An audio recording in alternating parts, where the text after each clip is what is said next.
I'm Alistair Stevenson, and today I'm getting a look at the Asus-made Google Nexus 7 tablet. Talking me through it is Asus' Tim Smalley, Digital Marketing Manager. So this is the Nexus 7. It's the world's first Jelly Bean device running Android 4.1 Jelly Bean.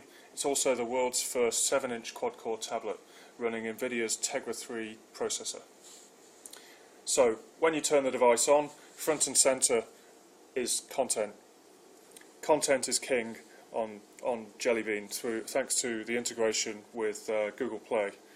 The device is made for Google Play, and with some new widgets that Google has created specifically for Jelly Bean, your content is very much at the forefront.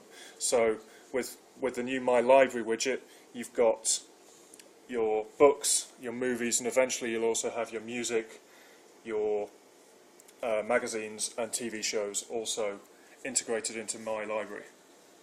In addition to that, you've got a recommendation engine that Google has built into some widgets, which basically recommends apps and content based on what you've already viewed, what your friends are viewing, and also what people who have similar devices are viewing and using.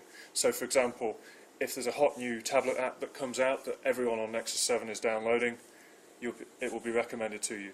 But also if there's something there that you don't quite like, you just have to tap and say that's not relevant to me, and it will recommend something else to you. In terms of the interface, one of the things that Google wanted to do with Jelly Bean was to basically take Android ICS and put it under the microscope and say, how can we make this better? Basically what they came up with was Project Butter, which was designed to improve the experience, the user experience, make it more fluid, and to improve the overall feeling of the device. So you'll see that it's incredibly smooth at scrolling through menus. We can go into a book, and it's incredibly quick at going through pages.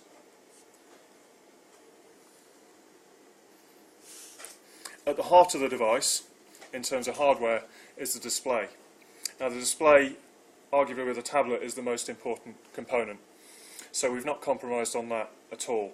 It's a 1280 by 800 IPS panel, which means you've got 214 ppi.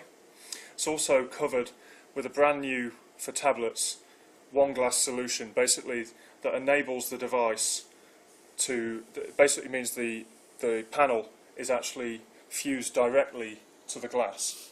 The benefit of this is it means that when you're actually touching the device, you're actually touching the panel as opposed to touching something that's sitting above the panel. The other benefit is that it actually increases the transparency of the display, which means colours are more true to what the panel is producing, and also it means better backlight efficiency because more of the backlight is actually coming through the glass. So in effect, you get a much more immersive experience as a result, and it's much more. It feels like you're using the device as opposed to using something that's sort of sat above the device. Inside, obviously we mentioned the Tegra 3.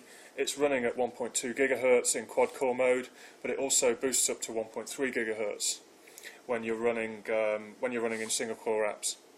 Also, obviously, with being Tegra 3, it's got the companion core, which basically enables you to get incredible battery life when you're doing tasks that are not processor intensive. So, for example, when we're watching movies, we can actually achieve, in a device like this, we can actually achieve battery life of 9.5 hours in 720p video. In terms of availability, the device is going to be available towards the end of July. On-shelf dates are still to be confirmed, but you can expect to buy it in pretty much all the major UK retailers. Pricing, in terms of the 8GB model, it will be available for £159, and for the 16GB model it will be £199. The 8GB model is only available through Google Play Store, whereas the 16GB model is available both in Play Store and also through traditional retail channels, through the big retailers on the high street. Brilliant. I'm Alistair Stevenson, thanks for watching.